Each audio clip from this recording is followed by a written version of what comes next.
Thank you very much, the moderator, and I must start by thanking IPS for organizing this event, and thank also the partners from Karachi and from Poland.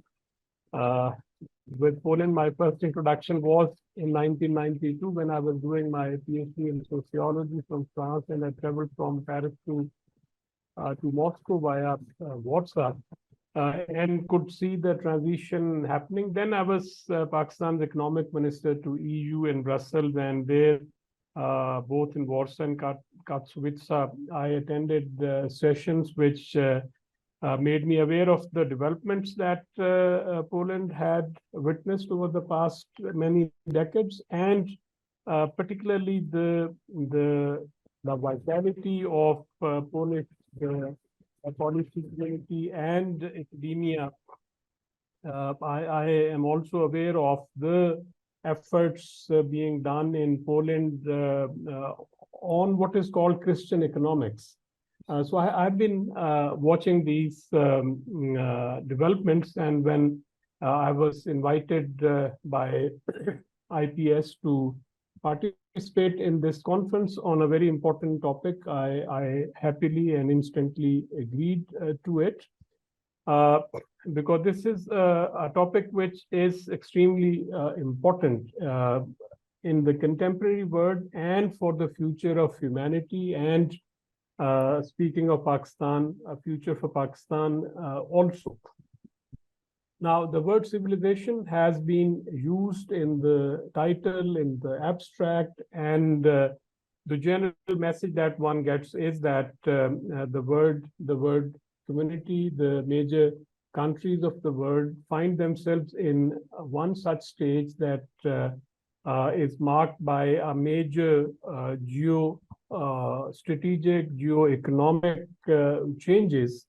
And there are new powers emerging. There are new powers who prefer to present themselves as civilizations. They are staking their claims, one could say, to be also called a civilization which could contribute to the human welfare. We all know that inter-civilizational encounters historically have brought a lot of good also, problems also, but good also.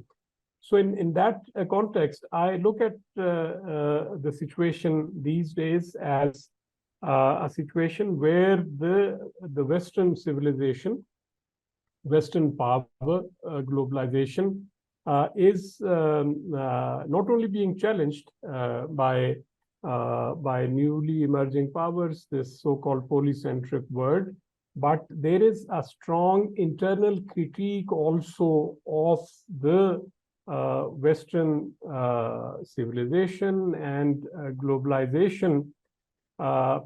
So that has created a lot of space for such discussion that a civilization which was strong and which contributed a lot to the development of humanity. What kind of problems is it confronting? Because it's important to it's important for us to understand, in the sense, and I'm going to talk more about that Pakistan, India, China, the three countries that I'm going to focus on, have had a massive exposure to the West, either in the form of direct colonialism or indirect colonialism, as was the case with China. Now, the critique on the internal critique on the Western civilization is at least 100 years old, starting with Spengler. But I would refer more to two major trends that we see these days. One is the trend of degrowth, which is self-explanatory, that the key tenet of Western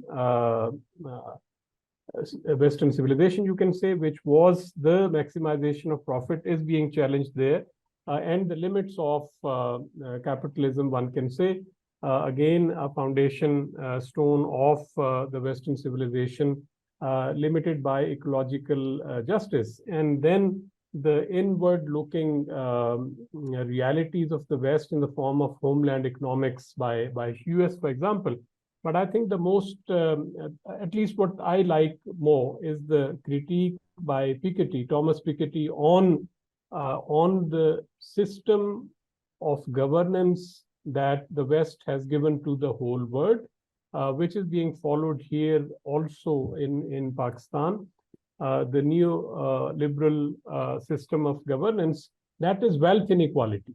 Now, wealth inequality, the problem that wealth inequality is producing have been explained by Piketty in two of his major books.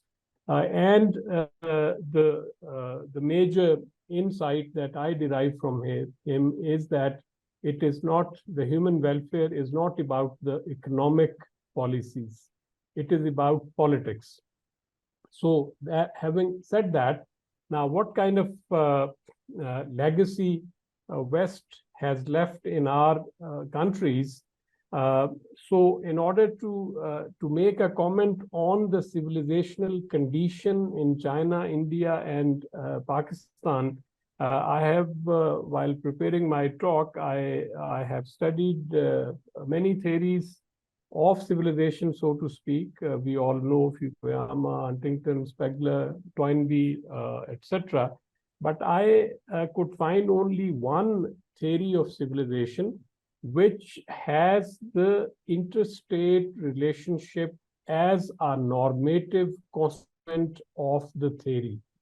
There is one such intellectual who makes it as a condition that you cannot call an area. You see the other features of civilization, that it should be a big area, a lot of people, economic progress for a long time, progress of art and culture and architecture, stability. I'm referring to Shah Waliullah Dehlvi of Indian subcontinent, an 18th century intellectual, who said that the capacity of internal social development on the one hand, and the capacity to have peaceful interstate relationships are the hallmarks of any civilization worth its name. So I'll repeat that his theory says that social development within the society and the capacity of the government to hold peaceful interstate relationships make a civilization worth its name. Now, the way Shah Waliullah explains his theory is that he asserts that any civilization status of society should be judged from the level of social development which is there in that country or society, one can say. So there he divides these levels from simple ones, that is the first stage. He calls it technically ittifaqat. We can conveniently translate it in English in levels of socioeconomic development. So the first stage is the family, where the individual live in small groups and bothered more about residence. They have marriage, they come across weather and protect themselves. Now, this is more or less like other natural beings, like even animals who live together. The second stage is that of the society, where now you have preoccupation with the morals, which should be adopted in daily collective social, mutual cooperation, mutual exchange. And the third stage is that of the state, where you have social solidarity by protecting the morality. The state is able to have penalties. There is a political system. There is a system for external security. And there are palpable achievements for public welfare. The fourth and final stage of such a society is the interstate, international state, where the nature and kind of relation that exist among citizens of different countries would tell us about the nature of that state. Now, using this framework of Shah Waliullah, I personally think that the states that we are concerned with here, that is China, India, and Pakistan, are the states between stage number 2 and 3. China, one can say more in the stage number 4, but and the restraint that Chinese are showing in interstate relationships also suggests that China is now almost on the 4th stage, and their internal social development is also more homogeneous. Wealth inequality is not much. The rule of law is very much there. So one can see that China perhaps qualifies for the stage 4, where they have a good quality governance and internal social development, and a desire and perhaps a capacity for stable interstate relationships. Now, that is not the case with India. If we compare with China or even otherwise, I need not comment in detail. The people who follow India, if they study the analyses of the election results of the recent elections 2024, which were announced on 4th of June, where they say that Modi has lost and India has won, but India has won potentially. Would India be able to move ahead with having a social harmony within the country, and its neighbors would start feeling that they are able to have stable interstate relationships? So there, in my own assessment, India is between stage number 2 and 3, and they are struggling on that. Belonging to an ancient civilization and putting a claim on that is one thing, but I was horrified to read a comment by a very serious analyst, who said that the establishment of the Ram Mandir on the site of the demolished Babri Masjid is a civilizational moment.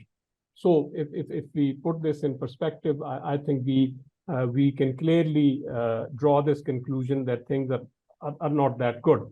Now, coming back to Pakistan, Pakistan has been following rapid globalization and free market policies, neoliberal economics, particularly since 1990s, and the result is that we have new societal conditions in Pakistan.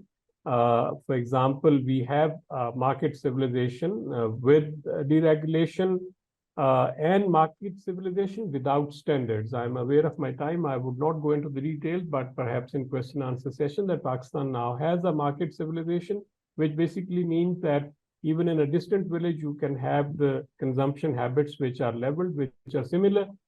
But our market civilization is without standards, or not much standards. We used to have a strong constituency for civilizational growth of Pakistan as a civilization, which now somehow is dissipating.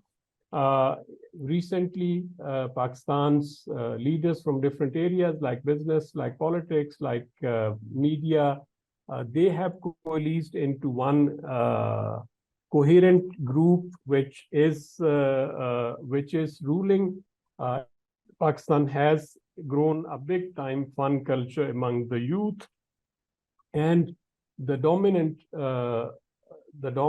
feeling in Pakistan is that of hopelessness based on the real or imagined normlessness in Pakistan. If you follow the social media or mainstream media, what you come across is that most of the Pakistanis think that Pakistan is in the grip of an increasing normlessness, which is basically creating what we call social anomie, that if a large number of people can do whatever they feel like, and you do not really bother about the means and ends distinction, if you can do whatever you feel like, everything goes to achieve your objectives, then that means we have a presence of social anomie in terms of loss of values, and we have institutional anomie. We don't trust our institutions. So in this context, at this moment, the wealth inequality and the kind of governance we have, the kind of institution that we have, it is hard to imagine Pakistan where prosperity and social solidarity can coexist. Now, as long as Pakistan does not achieve this ideal, which referring to Shah Waliullah, we are now between 1 and 2 basically. So we have to stabilize ourselves on Ittifaq number 3, where we have such a social development where prosperity and social solidarity can coexist. Then Pakistan should be able to play a role in promoting interstate peace. Right now, at least my personal fear is that this is a weak moment for Pakistan in its evolution. And if the next generations of the country are not aware of the dark side of market civilization and don't challenge it, we would become further weak. And we are living in one such neighborhood where the distinction between empire and civilization does not hold very good. So Pakistan can be a playground of the ambitions of the empires which prefer to call themselves civilizations. So to conclude, Pakistan, in terms of the scheme of things, and Shah Waliullah has to go a long way in developing those institutions which bring in that kind of social politics where we can say that Pakistan is a country which has social solidarity as a driving principle, and people have hope instead of institutional anomie. That strength would enable Pakistan to use the civilizational resources that it has coming from its history, coming from its religion, and then Pakistan can play a positive role and could be called a civilization or a successor to a proud civilization. Thank you very much.